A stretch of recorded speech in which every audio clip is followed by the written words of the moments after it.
Hello everyone, मैं हूं doctor Ruchika and welcome to creating balance. Sugars हमारे लिए अच्छे नहीं हैं, ये हम सबको पता है। शुगर्स में कोई भी न्यूट्रिएंट्स नहीं होते और ये हमें देते हैं सिर्फ एम्प्टी कैलोरीज। कैलोरीज देने के साथ साथ ये कई सारे दूसरे हेल्थ इश्यूज के साथ भी रिलेटेड हैं, जैसे कि डायबिटीज एंड ओबेसिटी। तो हमें इन्हीं सब प्रॉब्लम्स से बचाने के लिए हमारी लाइफ में आए artificial sweeteners. Artificial sweeteners sugars जितने ही मीठे होते हैं, पर इनमें कैलोरीज बहुत कम होती हैं। तो और हमें क्या चाहिए?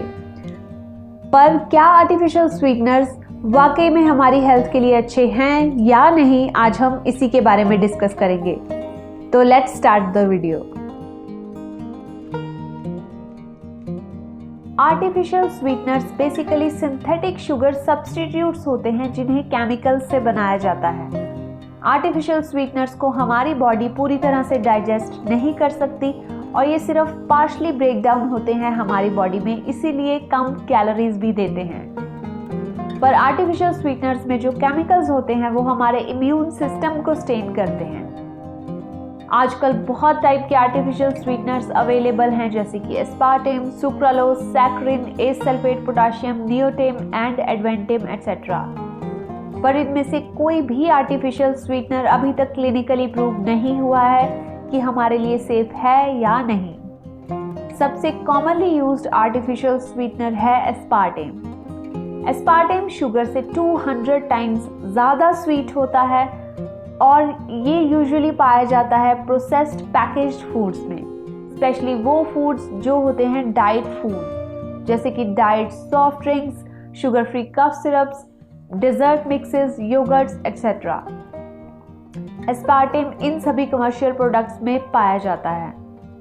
अब ये पता लगा है कि इन कमर्शियल प्रोडक्ट्स में पाया जाने वाला एस्पार्टेम और हॉट बेवरेजेस में जो एस्पार्टेम होता है वो ट्रिगर करता है सीजर्स को।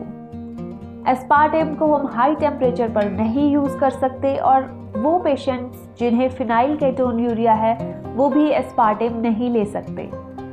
इसके अलावा 1994 में एफडीए के पास जितनी भी नॉन ड्रग रिलेटेड कंप्लेंट्स आई, उनमें से 75% कंप्लेंट्स जो थी वो एस्पार्टेम से रिलेटेड थी।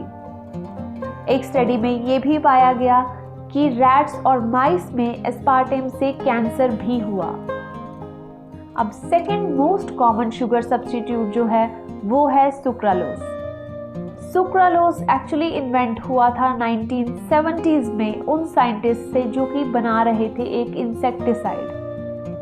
सुक्रालोज जो है, इसे भी एक स्टडी में ये पाया गया कि जिन माइस को सुक्रालोज से एक्सपोज किया गया बिफोर बर्थ, उन्हें ल्यूकीमिया हो गया। सुक्रालोज हमारी बॉडी में प्रोबायोटिक्स को भी कम करता है। प्रोबायोटिक्स हमारे इम्यून सिस्टम के लिए बहुत इंपॉर्टेंट है और जब ये कम हो जाते हैं तो हमारा इम्यून सिस्टम भी इफेक्ट होता है। अब हम जो शुगर्स और ये आर्टिफिशियल स्वीटनर्स होते हैं ये दोनों ही एडिक्टिव होते हैं, पर आर्टिफिशियल स्वीटनर्स से हमारी भूख ज़्यादा बढ़ जाती है और हम ओवरऑल ज़्यादा खाते हैं पूरे दिन में। इसके अलावा आर्टिफिशियल स्वीटनर्स से शुगर क्रेविंग्स भी ज़्यादा बढ़ जाती हैं। एक स्टडी में ये भी पाया गया कि जो लोग डेली कंज्यूम कर रहे थे डाइट ड्रिंक्स को, उनमें 38% चांसेस बढ़ गए थे मेटाबॉलिक सिंड्रोम के और 67% चांसेस बढ़ गए थे टाइप 2 डायबिटीज के। तो हमें करना क्या चाहिए? अब बजाय इसके कि हम शुगर्स को रिप्लेस करें आर्टिफिशियल स्वीटनर्स के और फिर दिन भर में उतनी ही मीठी चीज़ें खाएं, इससे बेटर ये है कि हम ओवरऑल जो हमारी स्वीट कंजम्पशन है पूरे दिन में उसी को कम करें। अब वैसे अमेरिकन हार्ट एसोसिएशन जो है वो रेकमेंड करता है कि एक दिन में एक वुमेन जो है वो maximum 6 teaspoons that is 25 grams और एक मैन जो है वो 9 teaspoons that is 38 grams of sugar जो है वो मैक्सिमम ले सकता है। पर मैं ये कहती हूँ कि इससे भी बेटर ये है कि हम इस रिफाइंड शुगर को रिप्लेस कर दें नेचुरल शुगर से, जैसे कि जैगरी पाउडर या फिर हनी। हनी को हम यूज़ कर सकते हैं विंटर्स में, पर हनी को हम गर्म चीज़ों में यूज़ नहीं कर सकते। किसी भी हॉट बेवरेज में हनी हम यूज़ नहीं कर सकते। अब कैलोरीज तो इन तीनों में भी होते हैं, पर इनमें इसके साथ साथ होते हैं कुछ एक्स्ट्रा न्यूट्रिएंट्स भी।